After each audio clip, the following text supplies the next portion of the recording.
Hey church, this is Vince Miller. Thank you so much for joining me for some more time right here in God's Word. I want to give a quick shout out today to David Brin of Nottingham, Pennsylvania. Thank you so much for your recent donation. We can't do what we do without men like you behind us, David, so thank you. Today we're going to be in Nehemiah chapter 3. I'm going to read verse 13. It reads, Hanun and the inhabitants of Zanoah repaired the valley gate. They rebuilt it, set its doors and its bolts and its bars, and repaired 1,000 cubits of the wall as far as the Dung Gate. We'll talk about that Dung Gate maybe tomorrow. So in this text here, Nehemiah brings attention to the expanse of the work that Hanun did with his workforce, the people of Zanoah. They repaired the longest ungated stretch of the Jerusalem walls, which was about 5 football fields long. And just so you know, the longest stretch of Jerusalem is less than 5 football fields long. Now, there are some of you reading this text today who, like Hanun, have incredible gifts of leadership.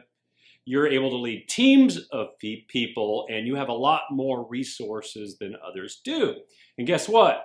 You need to use these resources not merely to care for the interests of your career, but to care for the interests of God. And here's why. I am frequently overwhelmed by what God can do through my gifts on my mission.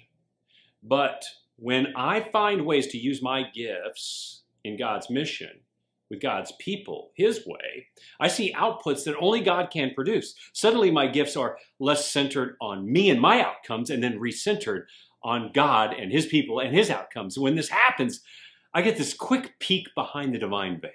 I see the remarkable and indescribable effort of God producing 100 times more than I could ever produce on my own.